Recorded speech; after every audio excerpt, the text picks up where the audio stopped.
नमस्कार दोस्तों, मेरे डूअर चैनल पे आप सभी का स्वागत है। तो आशा करती हूँ पिछले क्लास में जितने भी क्वेश्चंस डिस्कस हुए हैं आप सारे उनको तैयारी कर लिए होंगे, सारे उसे रट गए होंगे, पढ़ लिए होंगे। तो चलिए हम आगे के क्वेश्चंस को डिस्कस करते हैं। सारे क्वेश्चंस बहुत इंपॉर्टेंट हैं, तो आप प्लीज़ इसे सही से पढ़ते रहिएगा। तो चलिए हम देख लेते हैं आगे का questions. Which of the following is a relatively cerebroselective anticholinesterase found to afford symptomatic improvement in Alzheimer's disease?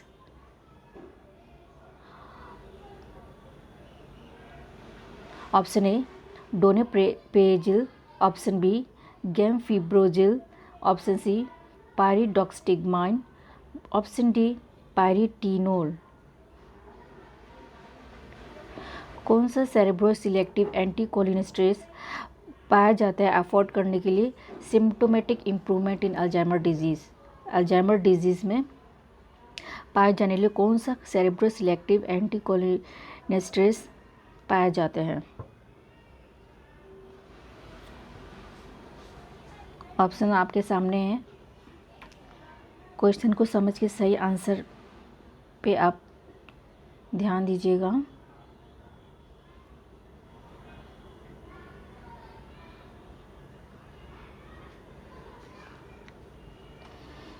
बच्चों, आप रोज़ क्लास अटेंड करें। रोज़ जो भी मैं वीडियो बना के आप लोगों के लिए देती हूँ, आप उस वीडियो में सारे क्वेश्चंस को ज़रूर पढ़ें, ज़रूर देखें, उसे रट लें। अगर आपको कोई क्वेश्चंस ऐसा है जो आपको नहीं समझ में आ रहा है तो आप उस ऑप्शंस के साथ उसे पढ़ जाइए, क्योंकि दोस्तों क्वेश्चंस आपके इन्हीं में से आएंगे। तो आप इन चीज़ों को तो सही से आप कंप्लीट कर ही लें।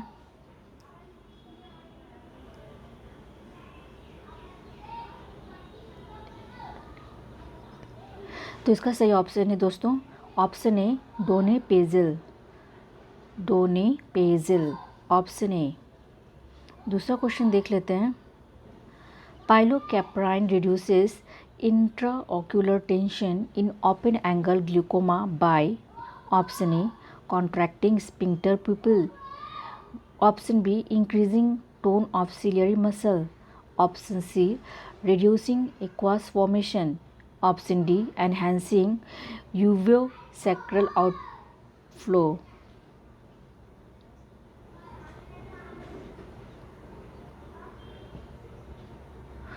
इनमें से ये सारे ऑप्शन में से कौन सा ऐसा ऑप्शन है जो पाइलोकैप्राइन को रिड्यूस करता है इंट्रा ऑक्यूलर टेंशन ग्लूकोमा के लिए?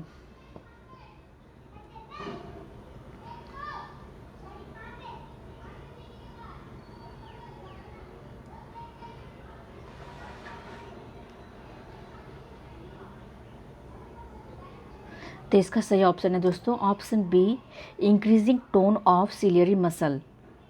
Increasing tone of ciliary muscle.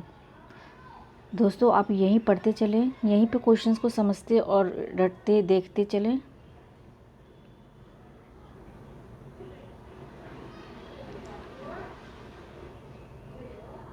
दूसरे क्वेश्चन पर चलते हैं। The site of action of miotic for therapeutic effect in angle closure glaucoma is option A, canal of Schlemm. Option B, ciliary body. Option C, ciliary muscle. Option D, sphincter pupillary muscle. Sphincter pupillary muscle.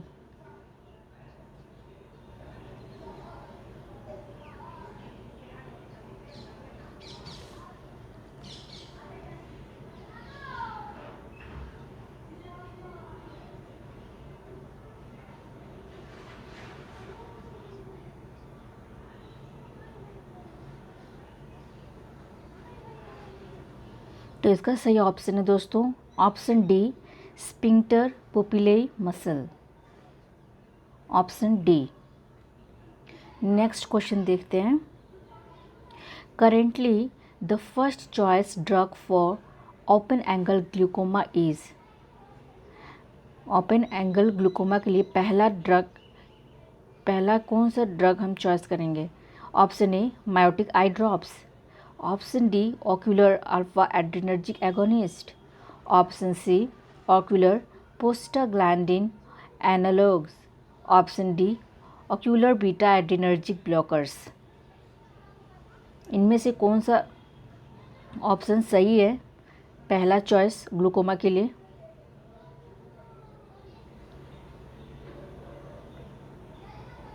कौन सा इसमें से drug आपका पहला choice बनेगा दोस्तों open angle glaucoma के लिए? करेंटली कौन चल रहा है?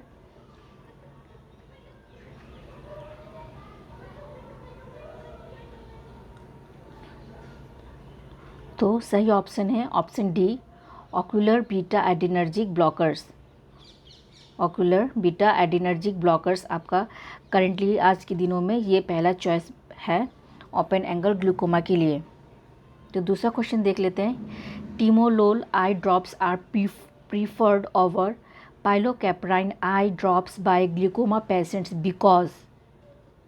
Because timolol eye drops are preferred ये दिए जाते हैं over pilocarpine eye drops by glaucoma patients because क्योंकि option A timolol is more effective than pilocarpine, option B timolol acts by enhancing uveosacral outflow, option C timolol produces less ocular side effects, option D there are no contraindications to timolol। कौन सा?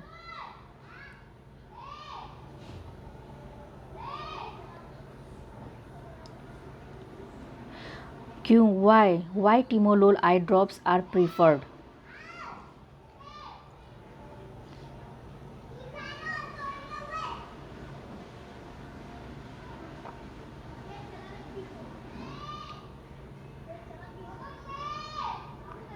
तो इसका सही option दोस्तों option C timolol produces less ocular side effects, क्योंकि timolol जो है इसका कम साइड इफ़ेक्ट्स है इसलिए ये प्रीफर्ड किए जाते हैं।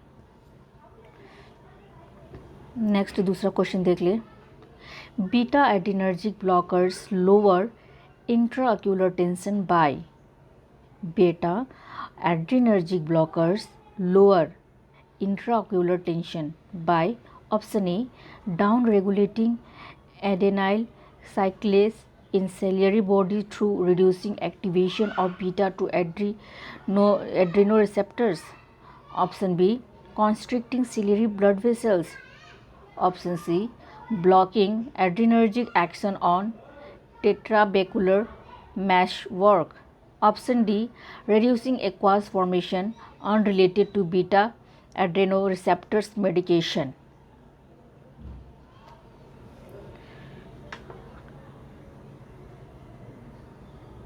इन ऑप्शन में से कौन सा ऐसा ऑप्शन सही है दोस्तों जो बीटा एड्रेनर्जिक ब्लॉकर्स को लोअर करता है इंट्राऑक्यूलर टेंशन के लिए?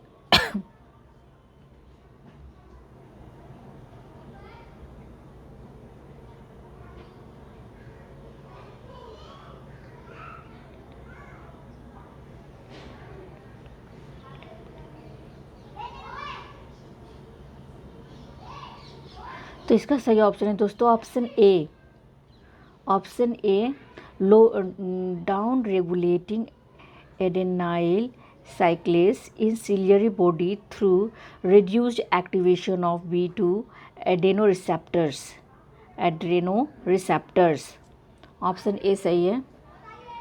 दूसरे क्वेश्चन पे चलते हैं। Agonistic action on which of the following adrenergic receptors located on ciliary epithelial cells reduces aqueous secretion, option A B1 receptors, option B B2 receptors, option C alpha 1 receptors, option D alpha 2 receptors।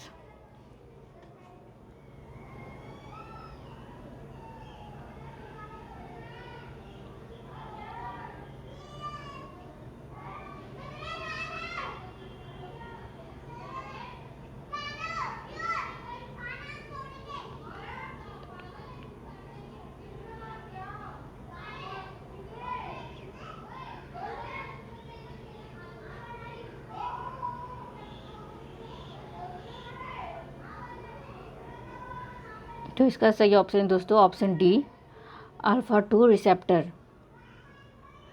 alpha 2 receptor. Next questions. To be used as a topically applied ocular beta blockers, a drug should have the following properties except कौन सा छोड़ के? A. Strong local anesthetic activity. B. High lipophilicity. Option C. High ocular capture. Option D. Low systematic activity. Which is the true options?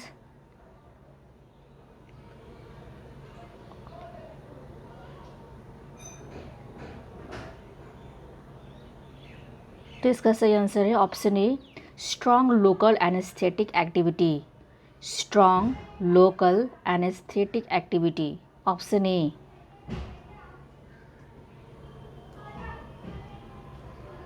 दूसरे question पे चलते हैं.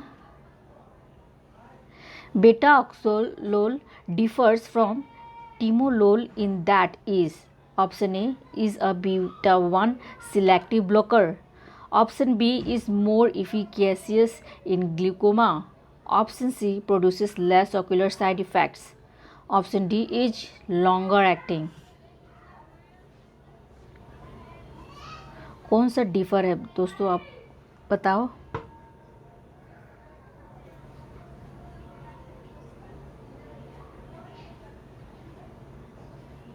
तो इसका सही ऑप्शन है दोस्तों option A is a beta 1 selective blocker. Is a beta 1 selective blocker. Option A. Last sorry दूसरा क्वेश्चन देख लेते हैं. Select the longer acting ocular beta blocker. Select the longer acting, इसमें से कौन सा लॉन्गर एक्टिंग है बीटा ब्लॉकर, इसमें से कौन सा लॉन्गर एक्टिंग है. Timolol. Option B betaxolol. Option C carteolol. Option D लेवोब्यूनोलोल.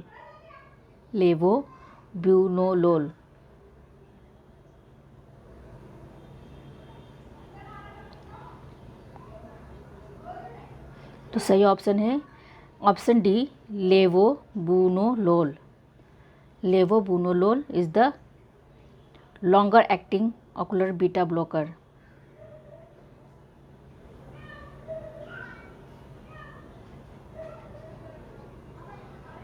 Next, the following is an alpha adrenergic agonist used as eye drops to lower intraocular pressure. Option A berinzolamide. Option B bambuterol. Option C berimonidyne. Option D latanoprost.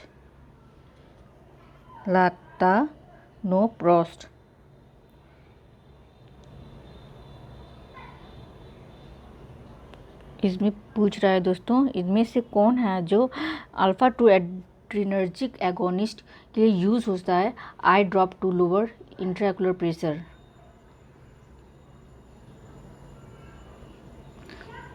Use इसमें से कौन सा use होता है eye drop की तरह इंट्राओक्युलर pressure को कम करने के लिए.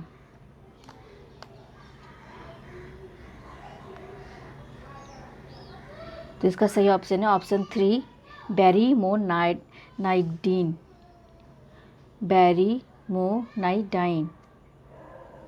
Option C. दूसरा क्वेश्चन देख लेते हैं.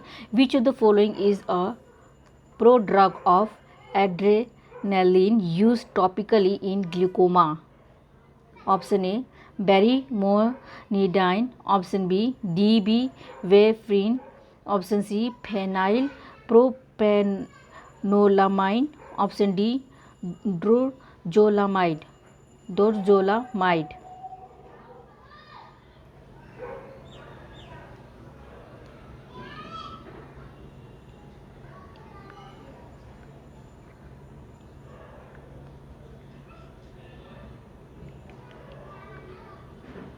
तो इसका सही आंसर है ऑप्शन बी DP-warfarin.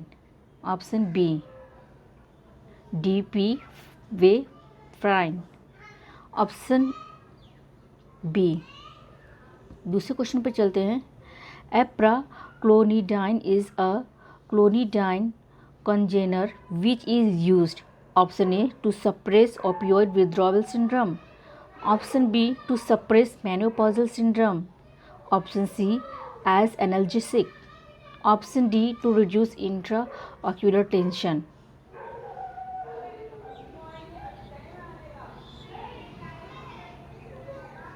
इनमें से इन सारे ऑप्शन में से कौन सा ऑप्शन है जो यूज्ड होता है एप्राक्लोनिडाइन के लिए?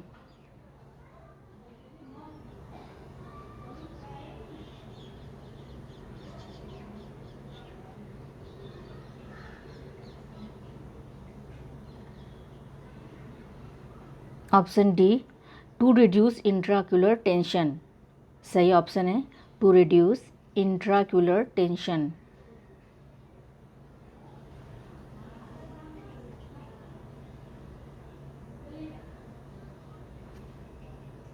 दूसरा क्वेश्चन देख लेते हैं।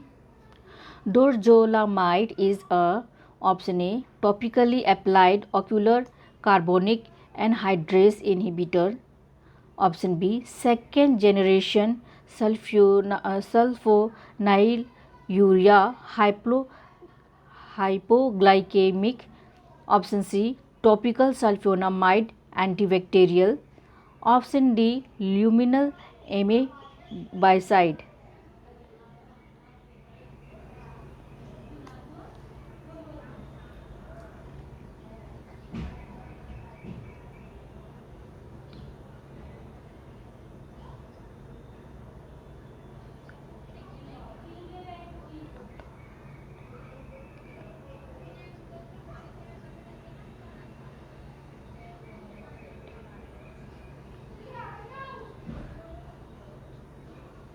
तो इसका सही ऑप्शन है option A topically applied ocular carbonic anhydrase inhibitor.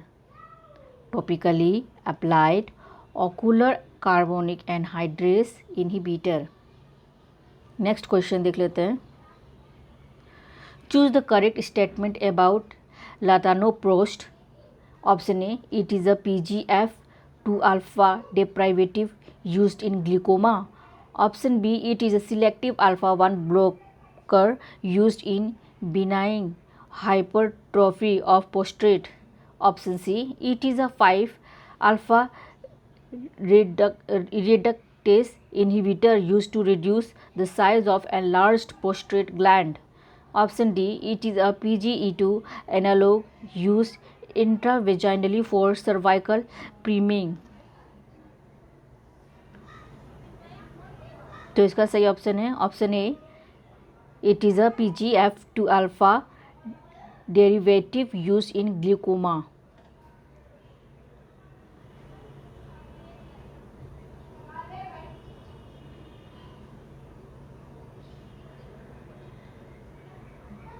दूसरा क्वेश्चन देख लेते हैं। Select the diuretic that is most effective in acute congestive glaucoma. Select the diuretics, हमें डायरेटिक्स सेलेक्ट करना है जो मोस्ट इफेक्टिव है एक्यूट कंजेस्टिव ग्लूकोमा के लिए। ऑप्शन ए इनाडेपामाइड है, ऑप्शन बी एमिलोराइड है, ऑप्शन सी मैनिटोल हो, ऑप्शन डी फ्रूसेमाइड। कौन सा ऑप्शन सही है?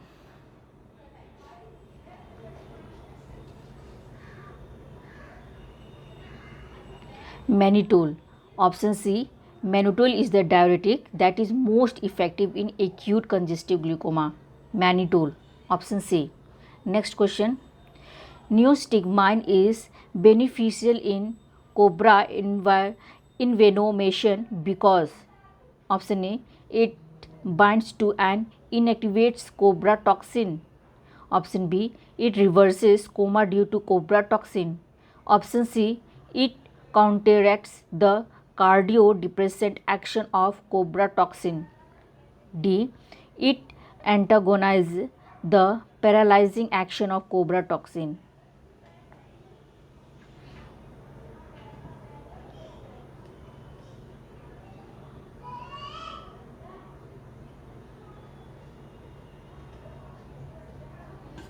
क्यों दोस्तों, क्यों नियोस्टिग्माइन बेनिफिशियल है कोबरा एनवेनोमेशन में? because it antagonizes the paralyzing action of cobra toxin. Option D, because it antagonizes the paralyzing action of cobra toxin.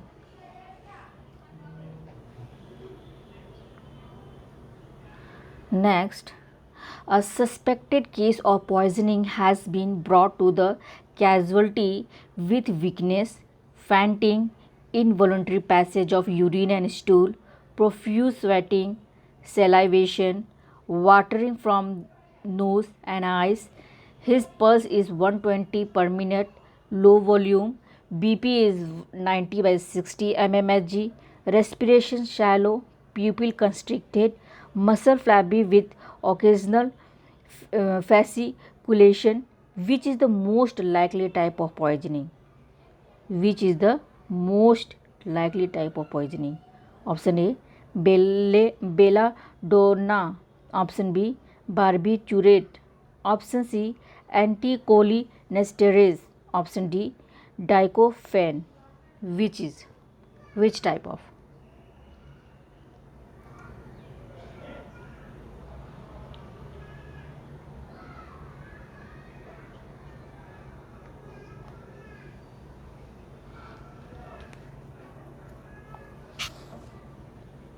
कौन से टाइप का हम पॉइजनिंग सस्पेक्ट करेंगे दोस्तों, जिनमें ये सारी प्रॉब्लम्स हों, देखने को मिलती हों?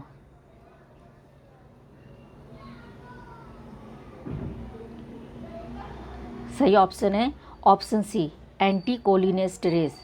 एंटीकोलिनेस्टेरेज ऐसा एक ऑप्शन है जिनमें ये सारी प्रॉब्लम्स हमें पेशेंट के अंदर देखने को मिलती हैं। Next question, which is the most important drug in the treatment of organophosphate poisoning? इनमें से, इन सारे ऑप्शन में से कौन सा ऐसा इम्पॉर्टेंट ड्रग है दोस्तों जो हम ऑर्गेनोफॉस्फेट पॉइजनिंग के ट्रीटमेंट में हम इसे यूज़ करते हैं? Which is the most important drug, कौन सा इम्पॉर्टेंट ड्रग है? Option A, atropine sulphate. Option B, pralidoxime. Option C, diazepam. Option D, adrenaline. Which is the important drug? दोस्तों ये आपको पता ही होगा, option A, atropine sulphate. Atropine sulphate ही है जो सबसे इम्पॉर्टेंट है ऑर्गेनोफॉस्फेट के ट्रीटमेंट के लिए। नेक्स्ट क्वेश्चन चलते हैं। Atropine does not antagonise the following feature of anticholinesterase poisoning. Option A, hypotension. Option B, central excitation. Option C, muscle paralysis. Option D, ब्रोंकोकॉन्स्ट्रिक्शन।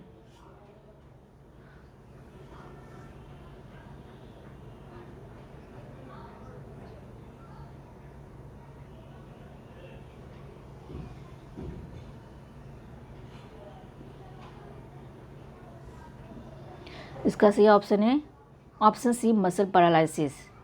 Muscle paralysis.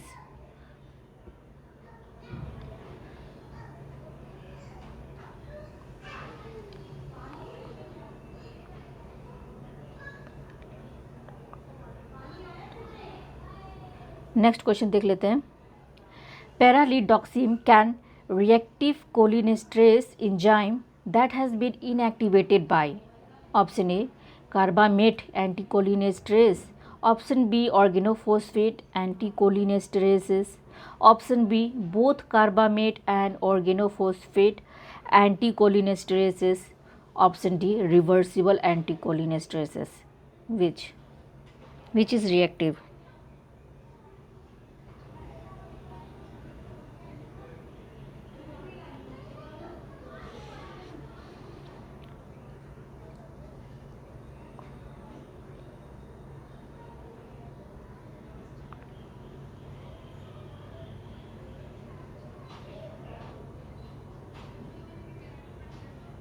तो इसका सही आंसर है ऑप्शन ए, कार्बामेट एंटीकोलिनेस्टेरेसेस।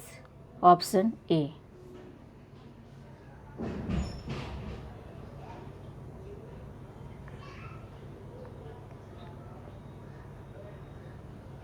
तो next question, initial bradycardia caused by intramuscular injection of atropine is believed to be caused by option A stimulation of medullary vagal center, option B stimulation of vagal ganglia, option C blockade of M2 receptors on nodal cells, option D blockade of muscarinic autoreceptors on vagal nerve endings।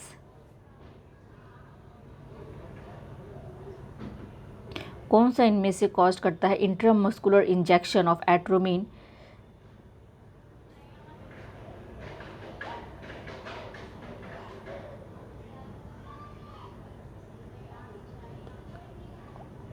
तो इसका सही option है option D blockade of muscarinic auto receptors on vagal nerve endings, blockade of muscarinic auto receptors on vagal nerve endings.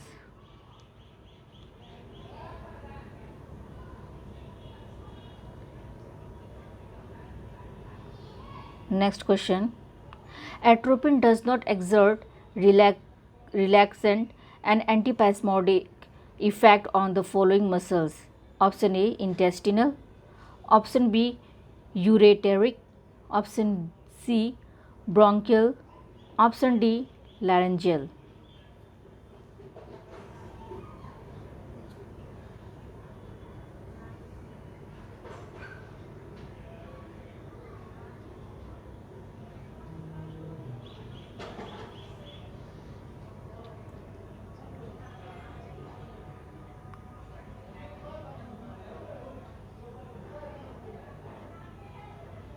तो इसका सही option है दोस्तों option D laryngeal, option D laryngeal.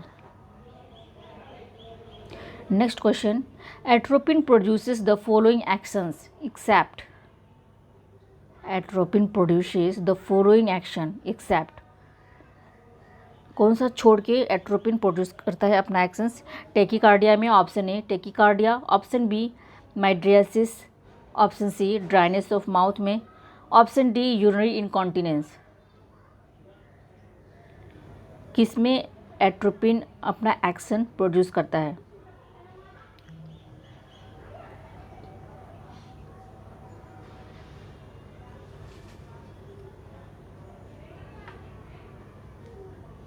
किसे छोड़ के एट्रोपिन प्रोड्यूस करता है दोस्तों? किसे छोड़ के एक्सेप्ट एट्रोपिन प्रोड्यूस करता है फॉलोइंग एक्शंस? तो इसका आंसर है urinary incontinence, option D urinary incontinence. तो आज के लिए इतना ही दोस्तों, कल मैं फिर आगे का क्लास डिस्कस करूँगी नेक्स्ट क्लास में। तब तक के लिए आप ये सारे क्वेश्चंस को अच्छे से पढ़ लें, दोबारा आप फिर से देख लें इस वीडियो को, जहाँ डाउट है आप वीडियो को पॉज करके उस क्वेश्चंस को बार बार पढ़ के आंसर्स को आप देख लीजिए। कल मैं फिर मिलती हूँ, धन्यवाद।